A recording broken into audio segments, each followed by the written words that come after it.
السلام علیکم محترم ناظرین، آپ صلی اللہ علیہ وآلہ وسلم اور ان کی آل پر درود و سلام پڑھ لیں۔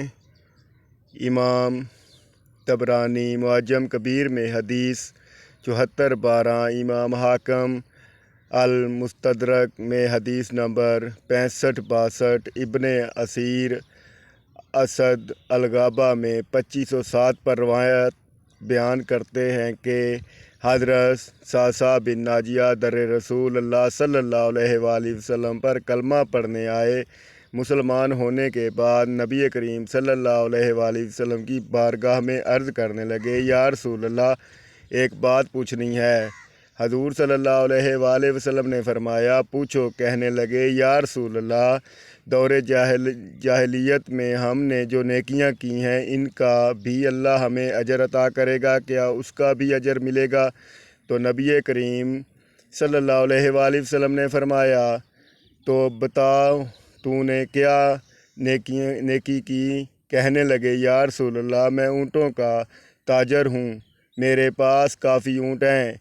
ایک دفعہ 10 ماہ کی دوگا بن اونٹنیاں گم ہو گئیں، چنانچہ میں نے اپنے ایک اونٹ پر سوار ہو کر ان کی تلاش میں نکل پڑا۔ اس دوران مجھے کھلے میدان میں 2 کمرے نظر آئے۔ میں ان کی طرف بڑھ گیا۔ ان 2 کمروں میں سے ایک کمرے میں ایک عمر رسیدہ بوڑھا شخص ملا، تو میں نے ان سے کہا، کیا آپ نے دوگا بن اونٹنیاں دیکھی ہیں؟ اس کے جواب میں اس بوڑھے شخص نے کہا، ان 2 اونٹنیوں کی نشانی کیا ہے؟ میں نے کہا، ان پر بنی دارم حضرت صعصع رضی اللہ عنہ کے قبیلے کا نام ہے، ان کی علامت لگی ہوئی ہے۔ اس پر اس نے کہا، ہمیں آپ کی دونوں اونٹنیاں ملی ہیں، ہم نے ان کے بچے جنمائے اور ان کی دیکھ بھال کی، یعنی دوگا بن تھیں۔ ان کے بچوں کی ولادت کے وقت اور اس کے بعد ان کی دیکھ بھال ہم نے کی ہے، اور اللہ تعالیٰ نے ان کے ذریعے تمہاری قوم عرب قبیلہ مضر کے گھر کو خوشحال کر دیا ہے۔ وہ بوڑھا شخص مجھ سے محض گفتگو تھا۔ اس دوران ایک عورت نے دوسرے کمرے سے آواز دی، بچہ جننے والی نے بچہ جن دیا ہے، جس عورت کے ہاں بچے کی ولادت ہوئی تھی اس کے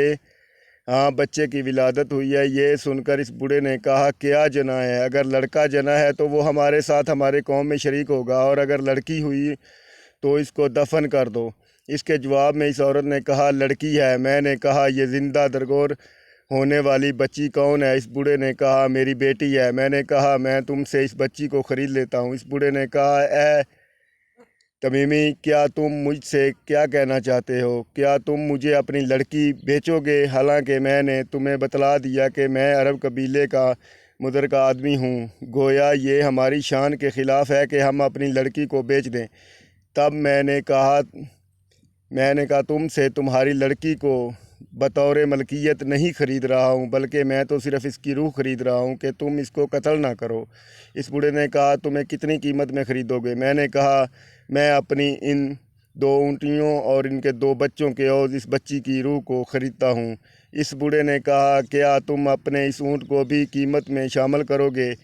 تو میں نے کہا، ٹھیک ہے، میں اس اونٹ کو بھی قیمت میں شامل کر دوں گا، اس شرط پر کہ تم اپنا ایک قاصد میرے ساتھ بھیجو۔ جب میں اپنے گھر پہنچ جاؤں گا تو تمہارا یہ اونٹ تمہیں لوٹا دوں گا۔ اس نے ایسا ہی کیا۔ پس جب میں اپنے گھر والوں کے پاس پہنچ گیا تو میں نے اس اونٹ واپس لوٹا دیا۔ اس بچی کو لا کے میں نے اپنی کنیز کو دیا، نوکرانی اسے دودھ پلاتی۔ یا رسول اللہ، وہ بچی میری داڑھی کے بالوں سے کھیلتی، وہ میرے سینے سے لگتی۔ جب رات کا کچھ حصہ گزر گیا تو میں نے اپنی جی میں سوچا، یہ کام تو بھلائی کا بہت بڑا کارنامہ ہے۔ مجھ سے تو پہلے عرب کسی شخص نے ایسا خیر کا کارنامہ نہیں سر انجام دیا۔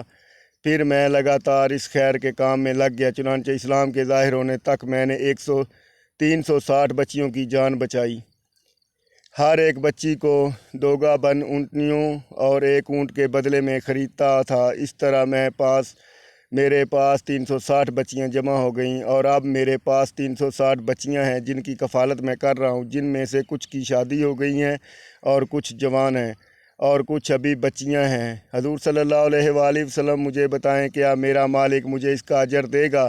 کہتے ہیں کہ حضور صلی اللہ علیہ وآلہ وسلم کا رنگ بدل گیا، داڑھی مبارک پر آنسو گرنے لگے، مجھے سینے سے لگایا، میرا ماتھا چوم کر فرمانے لگے یہ تو تجھے اجر ہی تو ملا ہے، رب نے تجھے دولت ایمان عطا کر دی۔ نبی کریم صلی اللہ علیہ وآلہ وسلم فرمانے لگے یہ تیرا دنیا کا اجر ہے، اور تیرے رسول صلی اللہ علیہ وآلہ وسلم کا وعدہ ہے قیامت کے دن رب کریم تمہارے لیے اپنے خزانے کھول دے گا۔